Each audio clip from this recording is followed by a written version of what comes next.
Hey everyone, thank you, Vandana. That was such an amazing, inspiring talk, and actually it leads into my next one, which is not just celebrating the accomplishments, the milestones, right? We all have failures.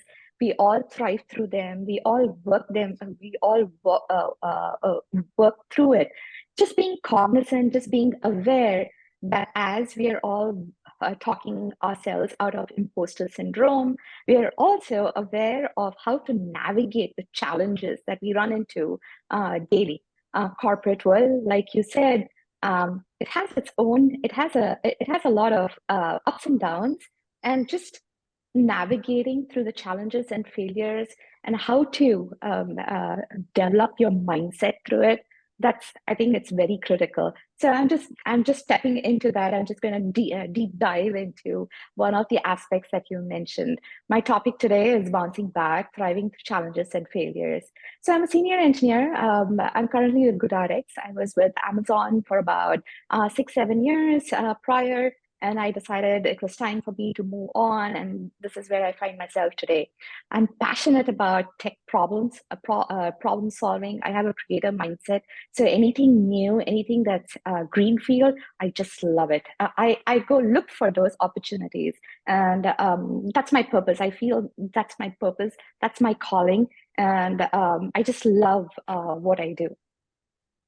My journey hasn't been, it hasn't been, a straight winding road. I expected when I graduated, when I got out of college. I did expect my career to be this winding road, but I expected the scenery to be all pleasant, green along the way while I was, navigating through my different positions. But little did I know, sorry, I think my screen is going through multiple transitions. There you go. Little did I know that, it would instead be a rough ocean with all the waters around me. I think there's a little beacon, the lighthouse that symbolizes me standing with all the rough waters. Um, and I've loved them all. I started my career back in 2005, multiple jobs along the way. I got a promotion while back at Amazon. It was a transition from an SD2 to an SD3. I've been primarily in the development engineering side of things because I just love building. I just can't get myself away from this line. I've led and delivered a lot of critical projects, deliver. I think that was my mantra while back at Amazon. I've continued that on with GoodRx. I lead a team, which is we're in the experimentation space where we offer different products with different prices, discounts, and see which of them sells well. But that's a little bit about me on the professional side. On my personal side, I have two boys, and my passion for building things is also reflected in my Legos. I have a little Taj Mahal going there. It took me 3 years to build, by the way. So, um, resilience. I do want to talk about my personal journey. While back at Amazon, my promotion from an SD2 to an SD3 was was a little bumpy, way rougher than what I expected it to be. I had thrived as a high performer. I had thrived looking for opportunities, providing solutions to challenging, complex problems, and delivering.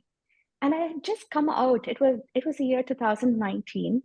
I had just proposed a multi-year project wherein we had run into a problem on Prime Day, and this particular project was actually figuring out, laying the vision and the groundwork to solve that particular space. I had pitched the proposal to our senior leadership. Everyone was on board with it, and I'd gotten a green light. So I was on top of the world. But I got feedback a few days later, a few weeks later. I did get feedback that my peers, however, did not share my same perception. Perception feedback is always subjective, but perception is reality. They felt that I was doing what I wanted and not taking on the load of the team. In my head, I had been proposing, I had been trying to solve a problem that had short term solutions. I was trying to get a long term path. However, that's not how it was viewed. Uh, when I got the feedback, it did come across as very hurting. I know, I just want to take a quick pulse survey at this point in time. How many of us have been in this situation where you feel overwhelmed with the feedback that you get, that you don't see yourself out at the other side of it? You feel you're so much under stress that it's you're just, you don't see the light at the other side of the tunnel. Just a quick pause. If people can show their hands, that would be awesome. And I'm going to share. Okay. I see a couple of people here. Yep. So, yeah, this was me in that spot where I was terrified. I was like, hey, that can't be me. I've got to do better. And I was overly critical of myself. But at that point in time, the quote that stood with me, and it continues to remain with me to date, is not how far you fall, it's how high you bounce back. The given that challenge, it was a very stressful moment for having gotten that feedback as a high performer. When you get that kind of feedback, it tends to throw you off your game. I built some relationships. I built a lot of powerful allies, mentors along the way who were able to vouch for me at the instant in time. It took me about 6 months to get through, to work that feedback in, and to turn the table, to flip the table for myself. But along the way, I realized the power of relationships, the power of being able to connect with people. I realized that it was my ability to connect with, not my limited ability to connect with peers, that had led me to this situation.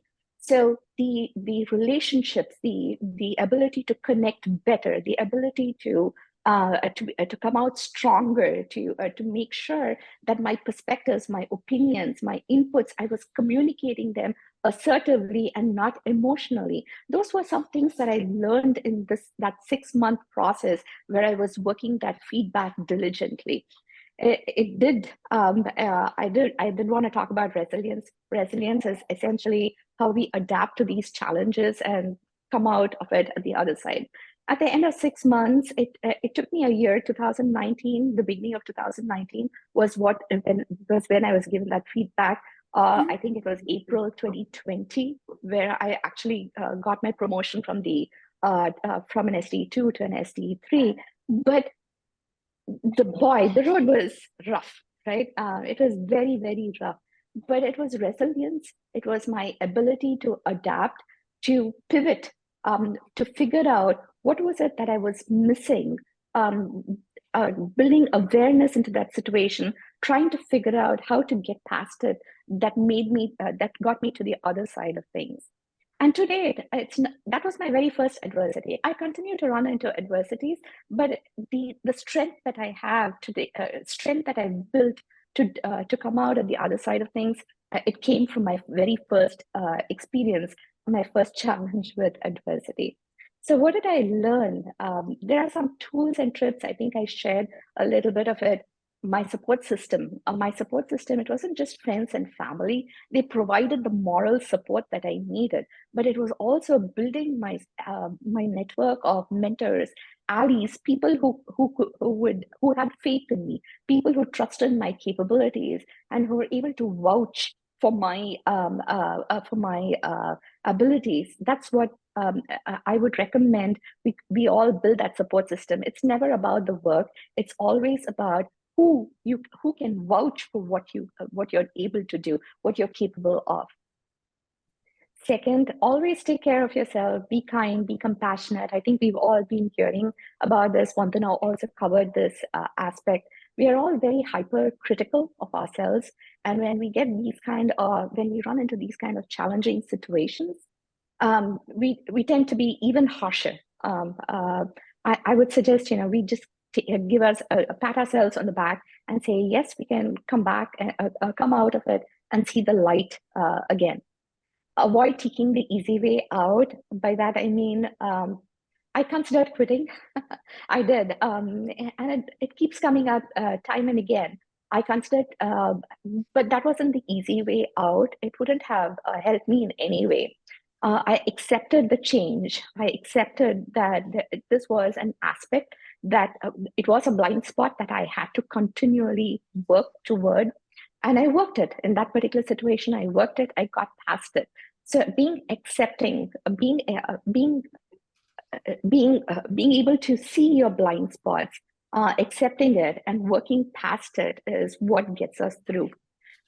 Changing our perspective, being open to feedback and actionable feedback, I should put it that way. Developing, continuing to work towards your goals when you have setbacks helps you again thrive through those failures. And again, don't be afraid of failure. If needed, always ask for help. Asking for help is not a sign of weakness. It's in fact, it's a show of strength.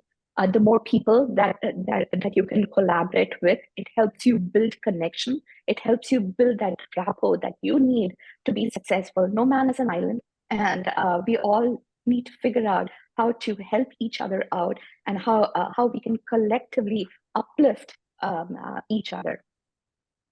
So I think the short end of it is, if I can do it, anyone can. Um, uh, so it's always that positive mindset that keeps us going. That's the one thing that we can lean into. Some barriers, loneliness and isolation. When you tend to get that kind of feedback, you tend to isolate yourself. You tend to compartmentalize yourself because you're trying to protect how you're feeling at that point in time. All of us want to feel great, right? And when you get something like that, you're like, I'm going to go into my shell. I'm not going to come out for a little bit. I think the more we tend to isolate ourselves, it makes it that much more harder to navigate and to bounce back.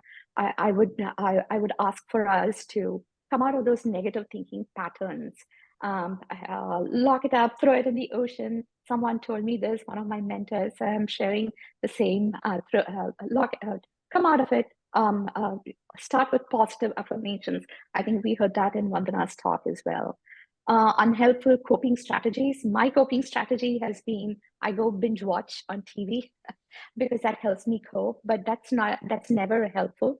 The better we come out of it, the better we realize, the better we develop our awareness that that's not a healthy coping strategy. It's important for all of us to realize and be receptive, be adaptive, to help us overcome these barriers and develop the resilience that we need. My key takeaways, as I conclude, Steve Jobs was like us. He did get fired from Apple at one point in time. He came back stronger than ever and made Apple where it is today. We all have the ability to bounce back with renewed grit and perseverance.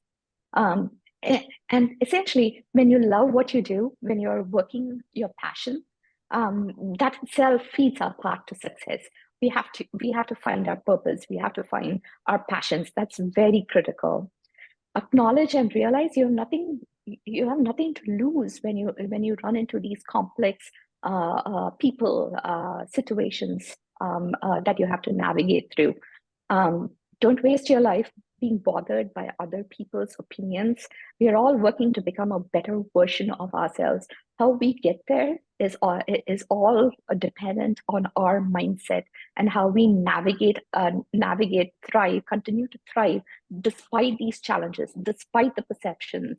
That shows our strength, and it helps us define. It helps us make us stronger than who we are. Thank you. That's pretty much what I wanted to share.